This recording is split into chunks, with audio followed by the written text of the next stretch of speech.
We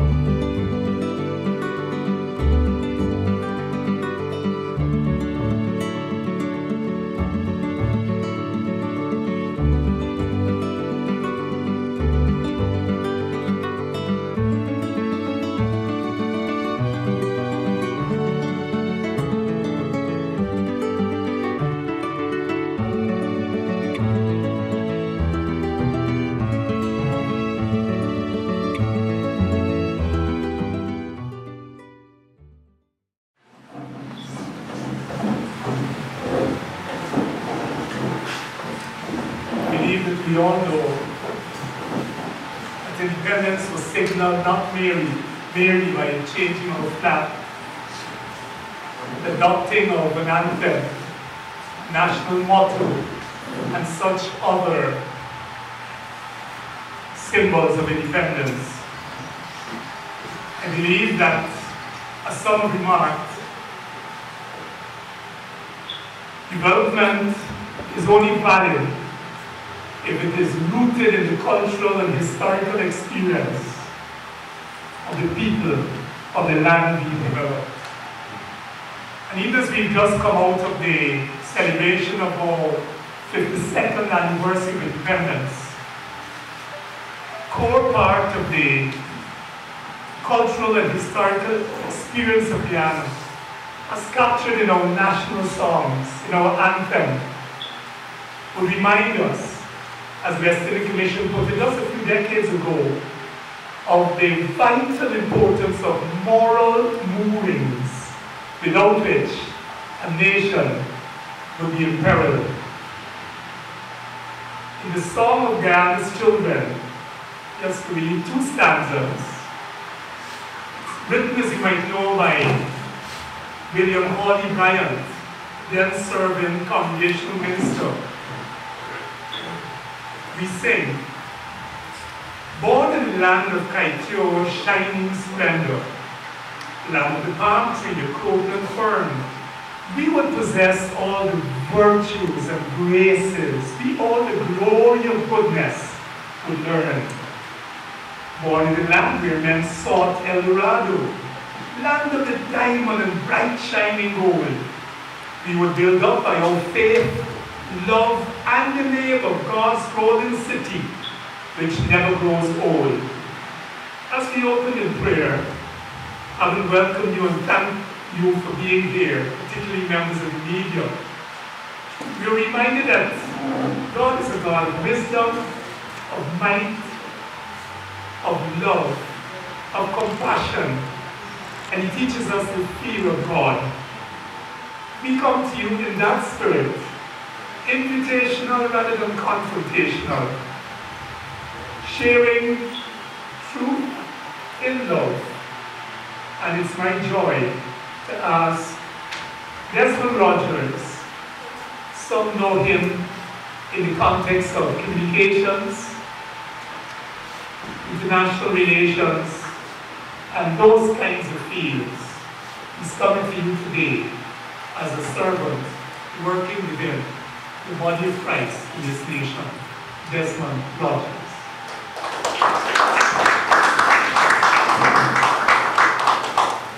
Thank you very much, Brother Doris. Good afternoon to you, members of the press, ladies and gentlemen. I'd like to read to you a statement produced by the Christian community in Guyana against gay, marriage, and other LGBTQ agenda pursuits, including the legalization of homosexuality in Guyana. As reads thus: the Christian community, comprising more than 60% of the population in Guyana, is concerned about the concerted efforts made by individuals and organizations, both local and foreign, to pressure the government to legalize buggery, same-sex marriages, sex change, and other such acts in Guyana. We are aware that some of the so-called developed countries, as well as international organizations, are using coercive tactics to force us as a people to yield to the LGBTQ agenda. This marks of neo-colonization which our democratic government and as we as an independent nation must resist and reject. It's been brought to our attention that the homosexual community will be holding what is referred to as a gay pride march on Saturday, June 2, 2018. How could the state apparatus sanction what is essentially moral reversion and what therefore contributes to further moral decadence in our society? Further, homosexuality is inimical to the development of society and will have a negative impact on population growth. Tomorrow's gay march, if it were to go ahead, would be another sad day for Guyana, given the corruptive and destructive nature of homosexuality. It would be a dark day in our nation's history, a blemish on the social fabric of the Republic. We, the ministers and leaders, as well as the hundreds of thousands of people we represent, call upon the government not to support the Gay Pride March, and certainly not to enact any legislation to legalize homosexuality. Homosexuality is an anomaly. Bordering is a deviant, perverted, unnatural, and unhealthy sexual behavior. Activities such as lesbianism and anal sex are unnatural acts and are not supported by science. The practice of buggery is abominable, destructive to the human body, contrary to moral decency, and can contribute to significant levels of mortality and morbidity in the society. Any primary school student can tell you from his or her primary science lesson that the anus is not intended to be a sexual organ and is not considered a part of the reproductive system. On the other hand, we can see that the male and female reproductive systems are compatible with each other, thus supporting complementarity of the sexes. Further, medical research has concluded that there is no existing evidence to support born homosexual theory to show that such practice is biological in origin. In spite of decades of studies to find a gay gene, so-called gay gene, scientists have failed to come up with any reliable genetic basis as evidence to indicate that there is a biological predetermination for persons to be homosexuals as gays or lesbians. To legalize homosexuality would therefore require a wholesale application of many of the fundamental values that the majority of Guyanese cherish. We as a people must not allow a minority in the society to voice their wishes of the majority. The choice by some to engage in homosexuality should not be automatically considered as a right.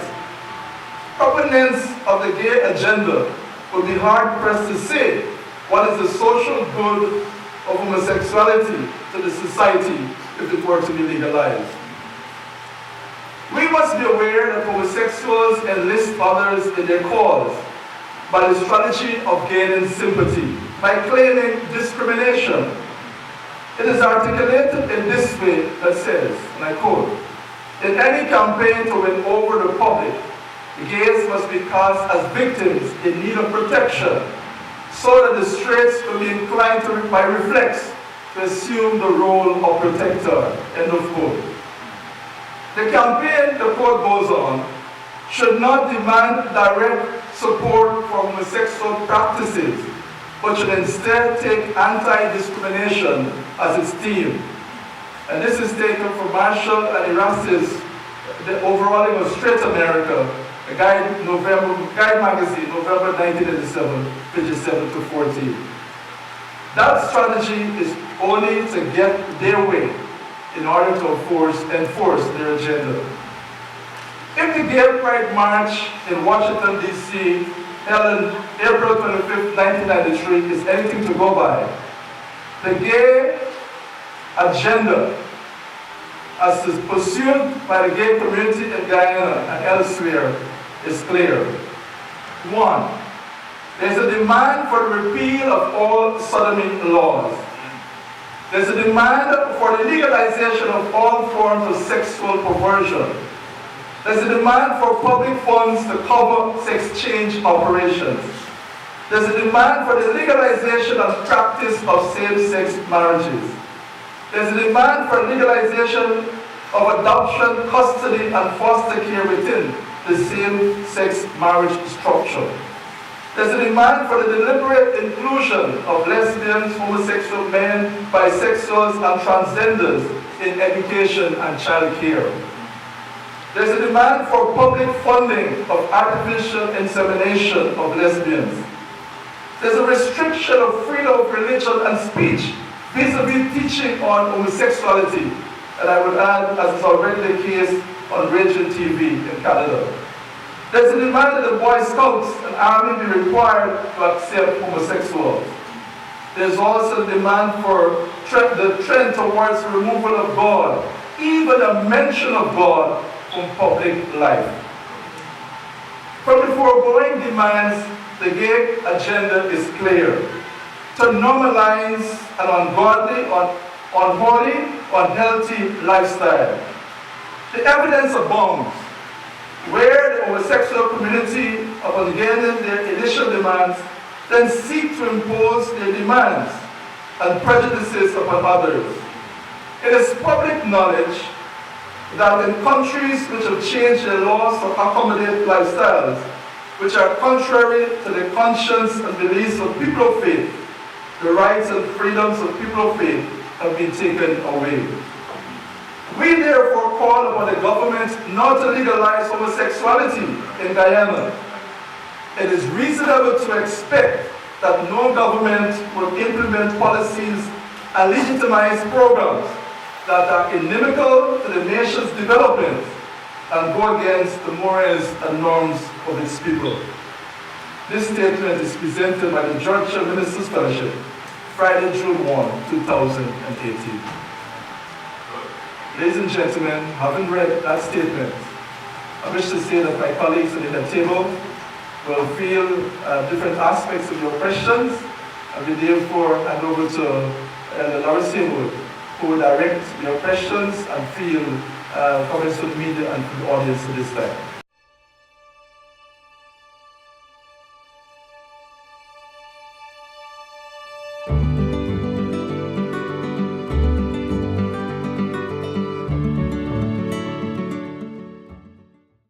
Thank you very much. Just some clarification. All of the social issues alluded to are being spoken about in a variety of media. I think what, if I got presumptions, you might be asking, why now, for this issue, we convene this? All right, and we haven't done it recently for the other slew of issues. Let's ask my medium to initiate an answer. Why the urgency? Why now? Well, of course, the planned gay parade, has been a catalyst that has urged the church that we must speak now. The reason for our speaking out on this matter with such urgency at this time is not because we are in favor or in support of all the other wrongs and tragic atrocities that are going on in our nation against men, women, domestic violence and such things. We are very much against them. Very much. And this is preached from the pulpit. And we know that, and our people know that. And I might add that we are also against the atrocities that are going on in the doctors' clinics all over this country every day, when babies are being ripped, their limbs ripped apart, unborn children, and thrown in the garbage. We are against that too. But the thing about the homosexual agenda that urges us to speak out on it loudly is that in countries where the LGBT agenda has been allowed to advance all their demands, and you can see from what Desmond Rogers just read about the demands that were made in '93 at that gay march in Washington, that almost every one of those demands have been met in North America and other so-called first world jurisdictions.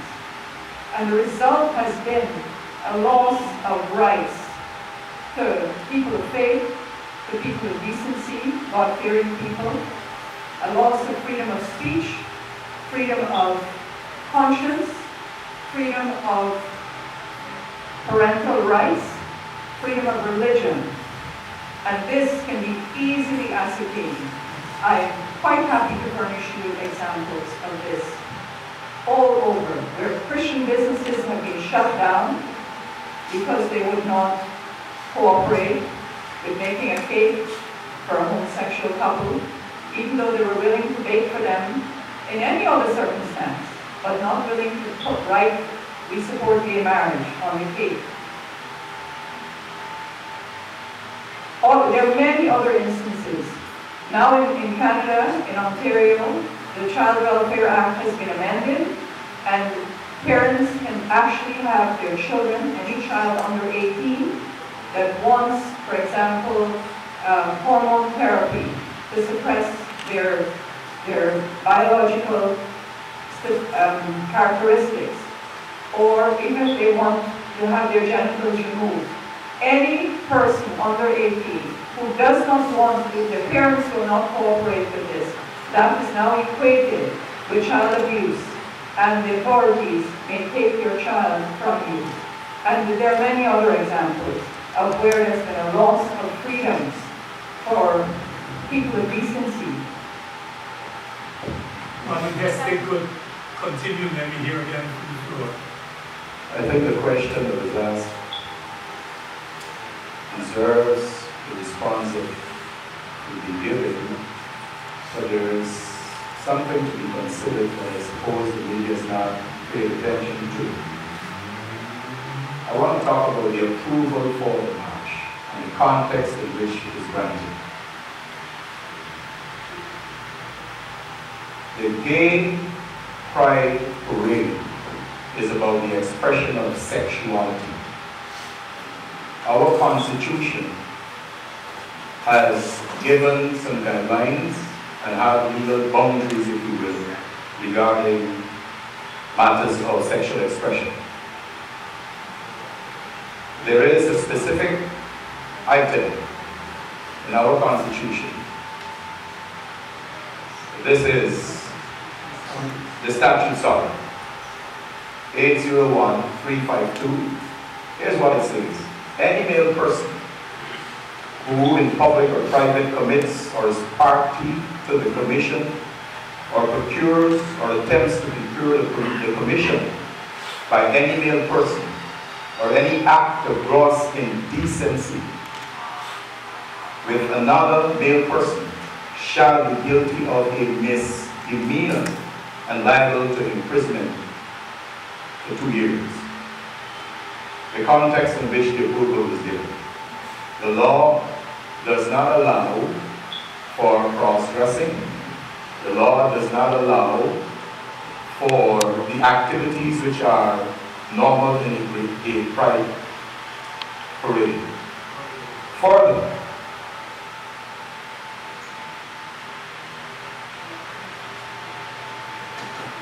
the gay community, LGBT, was given opportunity by this administration to craft adjustments, proposals to be considered by the government as part of process.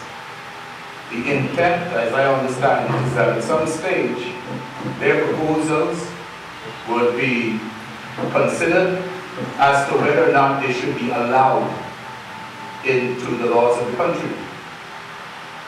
While the process is on, somebody is given approval for the gay community to come out and express their culture, which is what the Gay Pride Parade is about.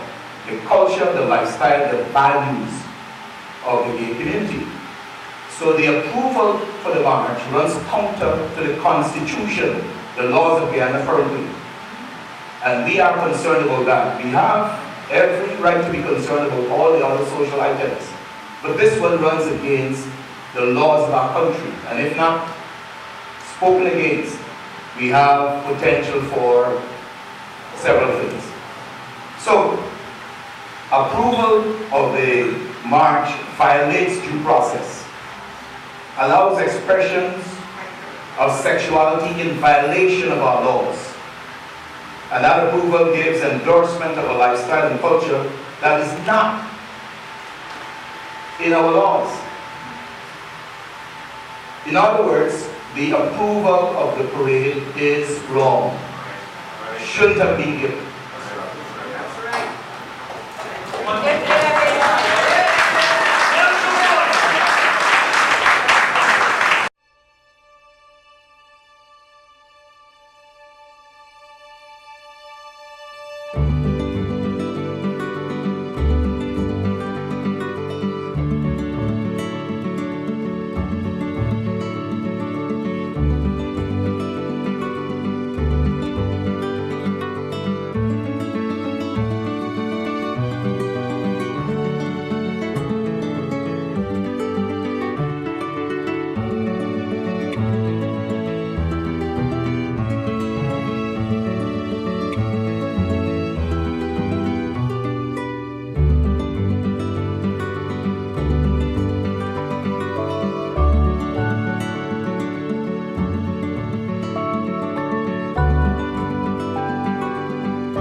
Yes, I would add to thanks. There's an issue called in development tide aid. It means, as the term suggests, that assistance is provided with certain conditionalities to be met. And from working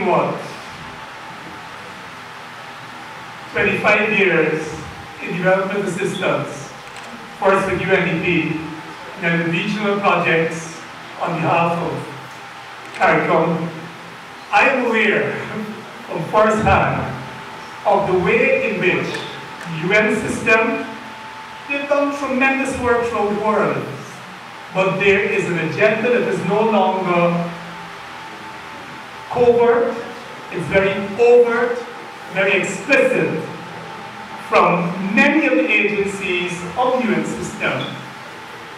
Certainly the European Union, and they are not as shy about it as we are in confronting it. In other words, the whole thing of who pays the piper calls the tune, so that when the human development report is prepared, among the criteria according to which you rate it would be these very things that go against the grain, the cultural mores, the preferences of Caribbean people in general. So that's saying it in a nutshell.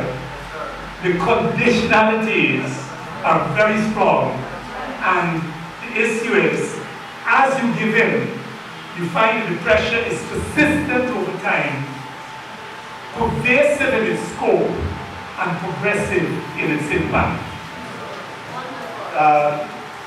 You asked a question about whether there is a division in the Christian community, given that some Christians were involved in the previous activity held by the gay community, the interfaith community of which you spoke. I don't know if you have these stats with you as to what is the composition of that team.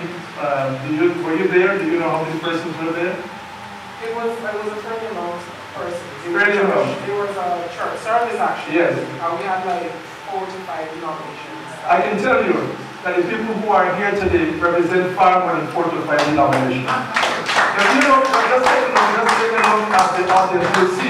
Let me make a point. I'm making that point because in any body politic, you will find a minority who may opt to do something different. But the statement I've made, and I stand by that statement, and my colleagues here stand by that statement, we represent thousands of people, hundreds of thousands of people who oppose the LGBTQ lifestyle and plans and covert agenda because we know that that's inimical to the development of our society. So there's no, you cannot bring any group of people who would support the LGBT community who would outnumber those who are against it. So that's the point I'm making, that we represent people who have spoken, tens of thousands, hundreds of thousands of people who are against the LGBT community.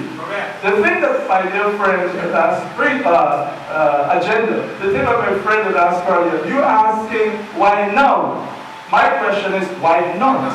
That's my question. You're asking why now? Why now and why this? Okay, why now? Why now? Why now? Why now? And the why now is because, as we are aware of the LGBTQ agenda, first of all, we are looking at issues in society, and it is not true to say that we have not addressed all the issues. You ask each and every church who is represented here, and you'll discover that we speak on behalf of programs, including helping the LGBTQ community to get out of that practice, including helping men and women who are in distress, including working in depressed communities, including working in those areas that are not even, the state does not have the access, does not have in terms of the agenda. This is what the church is doing. So the church is not going to be covered as to be asked why not, why or why now. This is an agenda that we feel is seeking to cause moral reversion in society. And every society, as a matter of fact, every law, all laws have moral implications. Every single law has a moral connotation, moral implication. And if we were to change the law to accommodate the LGBTQ lifestyle, think of it. If everyone was to practice LGBT, nobody would be here. None of us would be here. So anyone who advocates, That's a contradiction. You just said they were a minority. If they're a minority, how can everyone practice? Anyone who advocates buggery, anyone who advocates a homosexuality lifestyle, that's an affront to your parents. Because it had to take a male and a female to come together.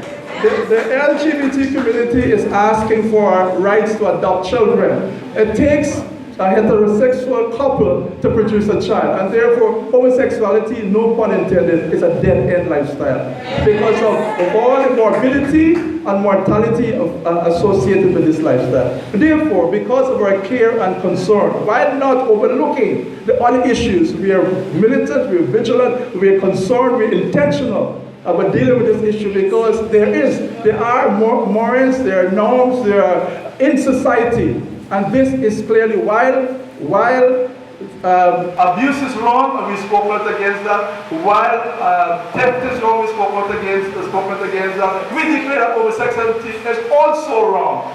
But you know what is the agenda? The homosexual, the LGBTQ agenda, the gay community will always push back and say, well, you are becoming homophobic. The question is, when you speak out against theft, you're not seen as theftophobic. When you speak out against abuse, you're not seen as abusophobic. When you speak out against fraud, you're not seen as fraudophobic. But as soon as you speak out against homosexuality, you're seen as homophobic. And that is why we have certain guidelines, morals, norms that declare how society should be run. There are prescriptions and prescriptions in the laws of society should be run. And therefore, this issue is an issue that we will speak to equally like all the other issues we will speak to, and we will continue to address them. I'm trying to also promote the next one, reminding us that many times there's a graduated response in the negative register. A little bit here, poco, a step there. And if as massive a national part of the collective community were to stay silent and play dead, what tends to happen is more brazen, bolder, trampling on the customs, the values, the morals. Alim Mercedes. Well, pleasant good afternoon to you. I would just like to piggyback on what Laura said, and on the issue of international pressure. I don't think it's a secret to many of us that the Obama administration has pushed this agenda not only for the Caribbean, but also for Africa and a number of other places, especially where they provide aid. And he made it very clear that to relinquish any support to this issue is tied up to US aid. Just before President Trump was inaugurated as the president, we had a conference in the Caribbean, and this issue was raised in Trinidad. And the conference decided to write to President Trump, asking him, first telling him what's going on in the Caribbean in light of the Obama administration pressure on countries, and then asking him to reverse these decisions and to give the Caribbean people a chance to make their own decisions on these issues. It was clear that if Caribbean people, including Guyanese, are left alone without being tampered with or pressured from outside, we would never ever come to the place to support such an issue. Whether you're a Christian, a Hindu, or a Muslim. It is something that runs against the foundation of society. We did write the letter. We had over 200 and something signatures to the letter. We sent it off to President Trump. Washington Watch picked it up. They asked me for an interview to give a little thing on what's going on in the Caribbean on it. They published an article subsequently, surfing on our turf was the highlight. We have not heard back from President Trump on the issue, but he did make some executive order turning around some of these issues in the US. In fact, there was another issue on which he called Trinidad Prime Minister Lau Rowley to talk about. But on the fact that there's been a lot of international pressure coming from, like Lawrence said, the EU and so forth, and the US, I don't think that's a secret. Just to go back a little to the question, I can see the sense of concern that there are many issues that we have to face within this country. The issue of crime, domestic violence, etc. But we have been able to have laws, pass laws, to address these issues. What we are seeing is proper implementation and policing to enforce some of these things. And I reach out for the women that were killed and the whole case of domestic violence. But this is a national issue also. And this issue is trying to reverse the law. Yes, sir. And that is why it demands our attention. And I think among the other things we need to stand firm on it. I remember David, he asked the question in Psalms 11, when the foundations are destroyed, what can the righteous do? Now what shall the righteous do? What can the righteous do? Homosexuality is a moral issue among other things. It goes to the very fabric of the foundation of our family and the Guyanese society. And again I say, whether you're a Hindu, Muslim, or Christian, and to have that as part of our law, we are going swiftly down the road to destruction. And even if you're not a Christian, it's an issue you should stand up for.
Before we speak about rights, we have to speak about what is right.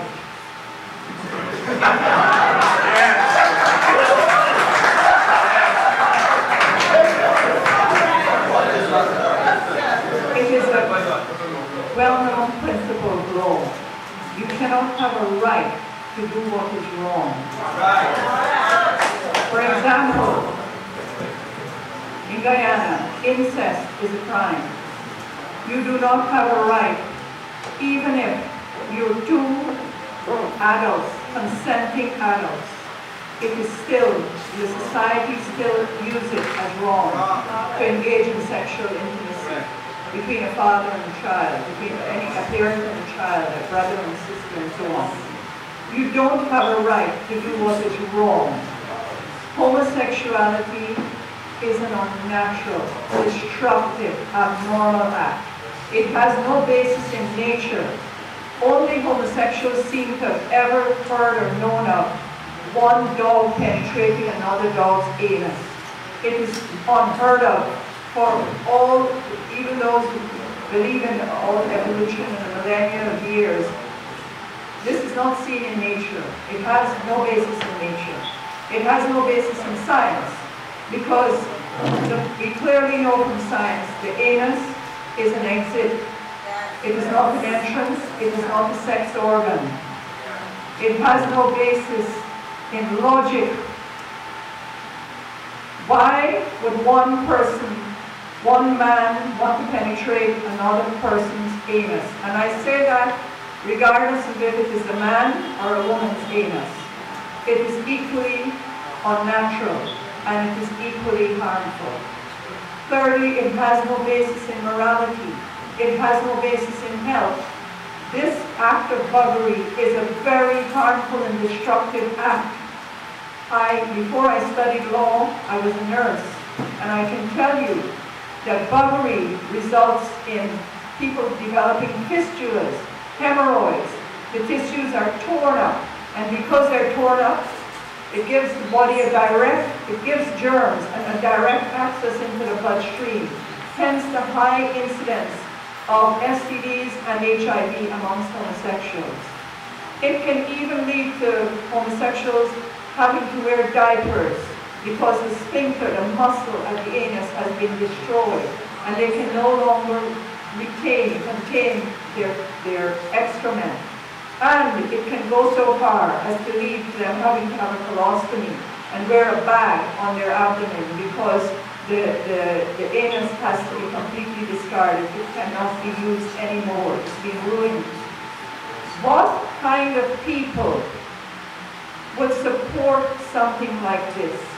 Have you no compassion for these homosexuals? Have you no compassion for them?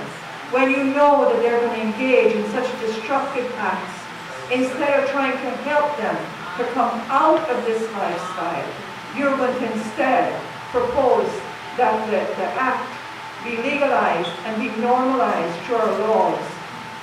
For me, that is a cruel thing to do.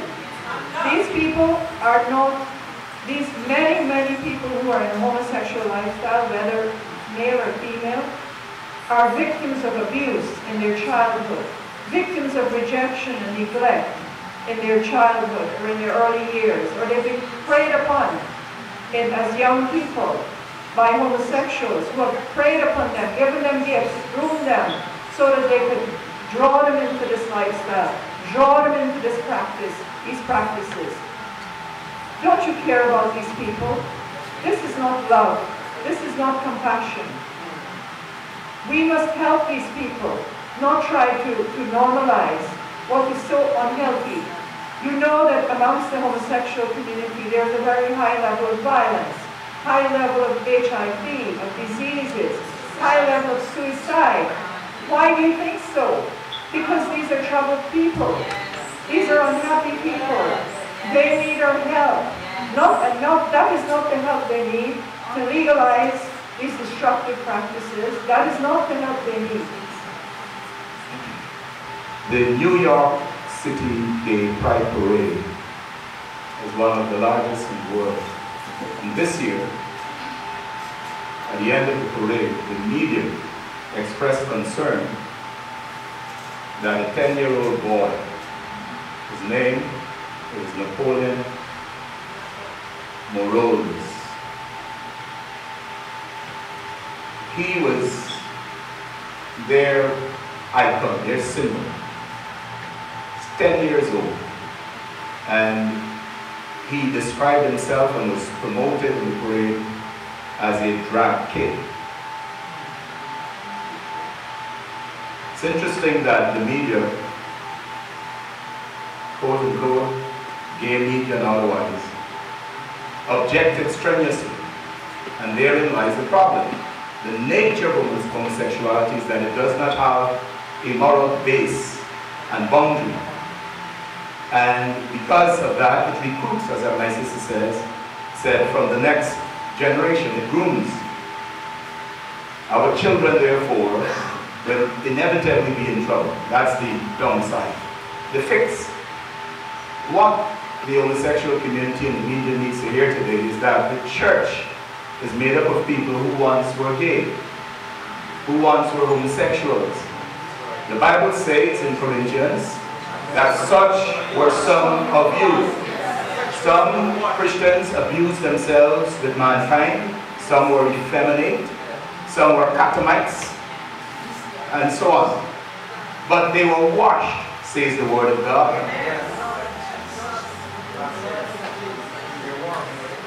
Now, what is the context? What kind of community would embrace gay people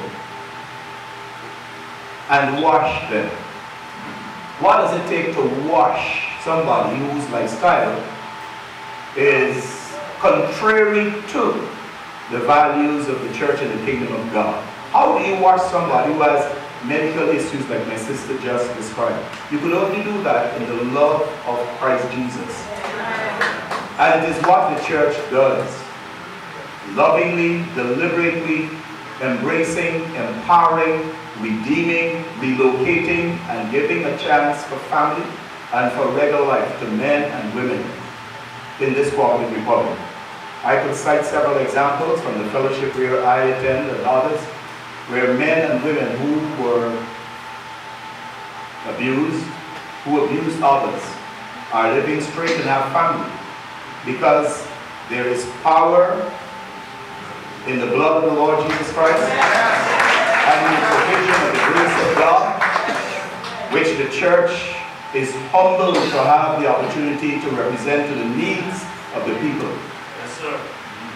There is power in the divine arrangement to take anyone from the guttermost and place them by His grace in the uppermost.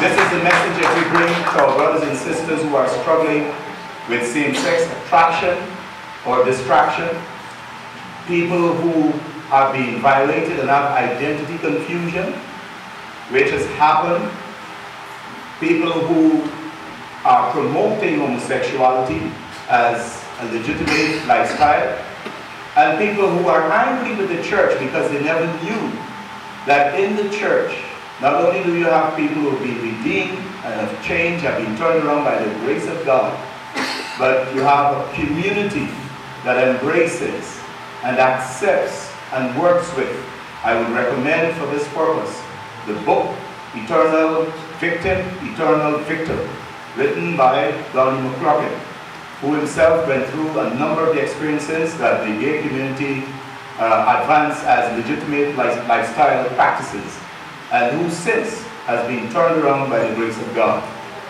Easy fix by the blood of the Lord Jesus Christ.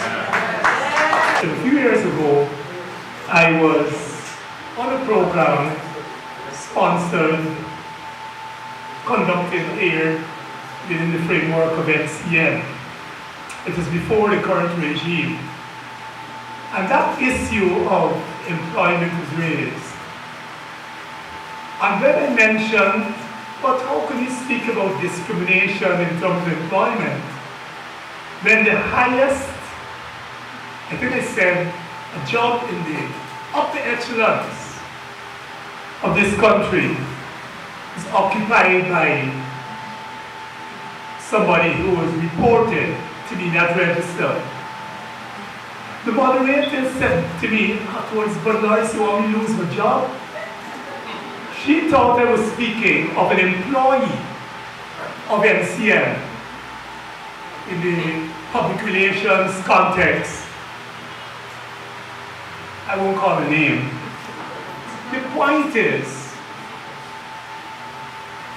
people in the gay community, whether LGBT, whatever variation, get jobs. Sometimes get jobs more easily and more quickly than the so-called straight community.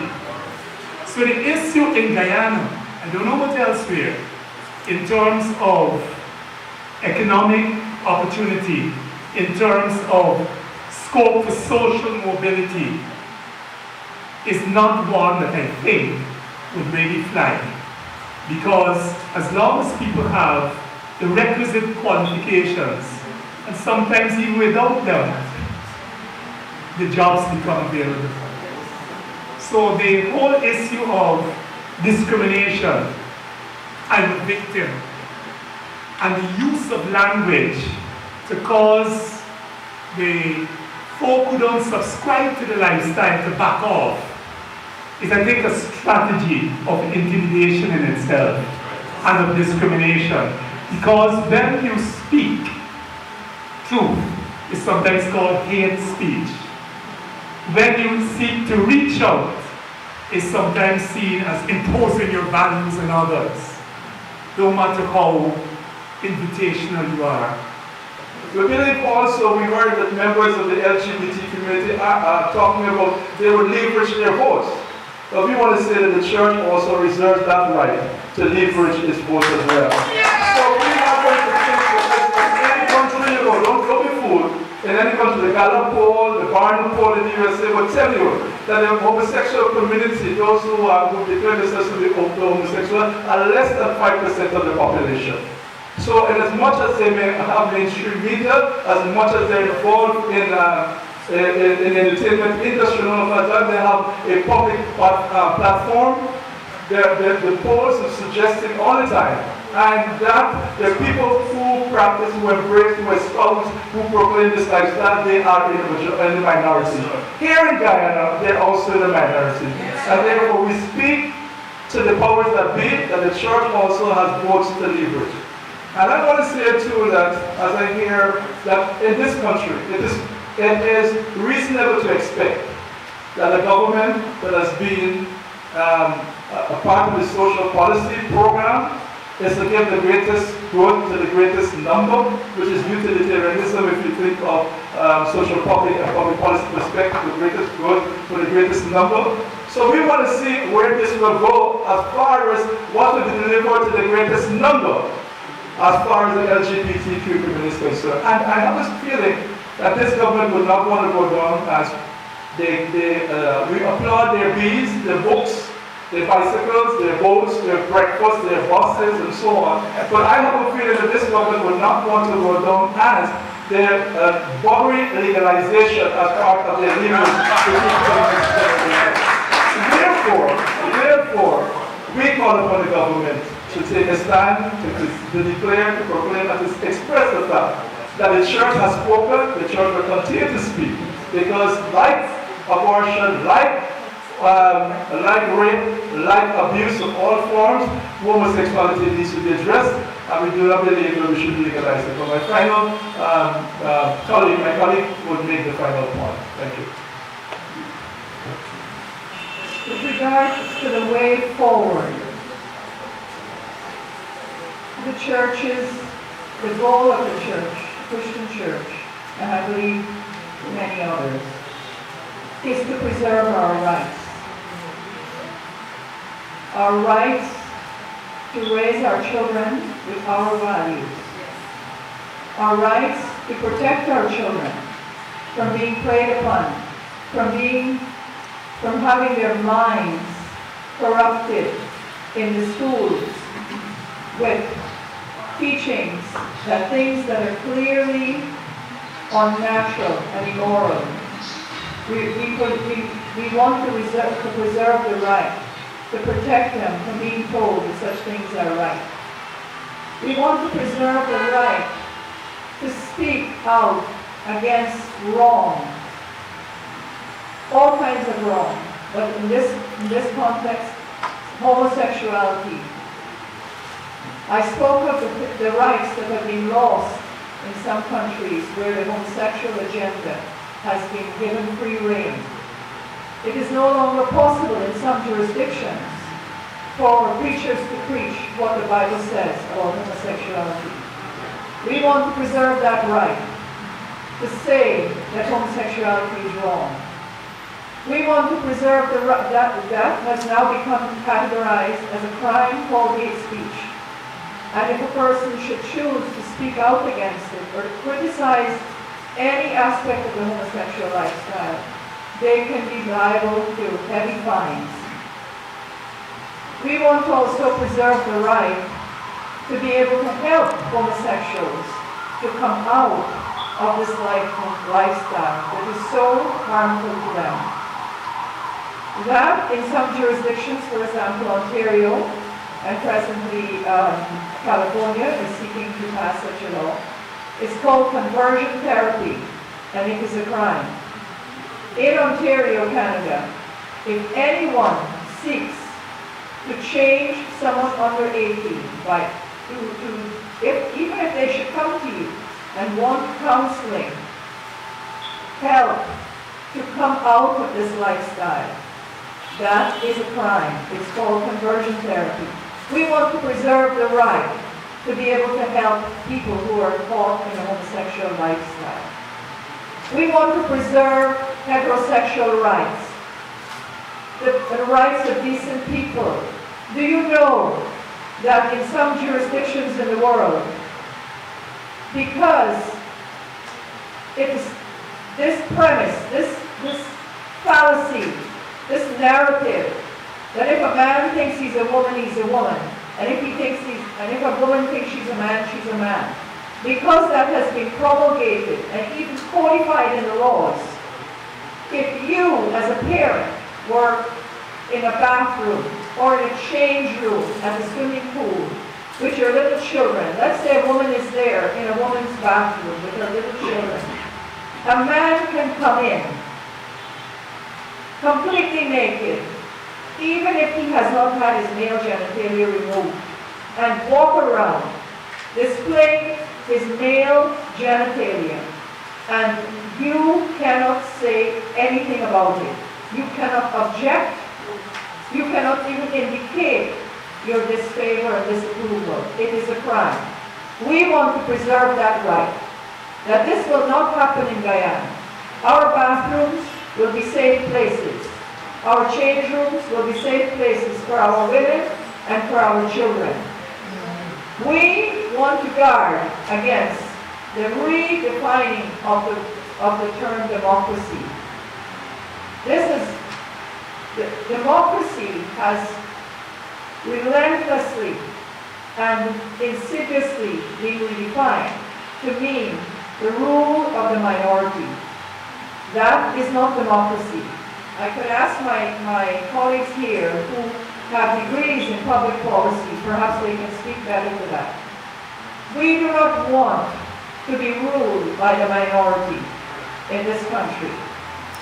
And going forward, the Georgetown Ministers' Fellowship calls upon the government of Guyana today to expressly and explicitly tell the people of Guyana, in writing, truthfully, what is their position on homosexuality?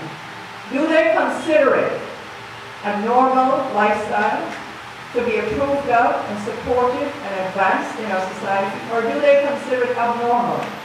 People who need help to come out of it. What is their position on buggery? Do they consider it to be an unnatural, harmful, unhealthy, ungodly act? Or do they consider it to be normal, something that should be decriminalized?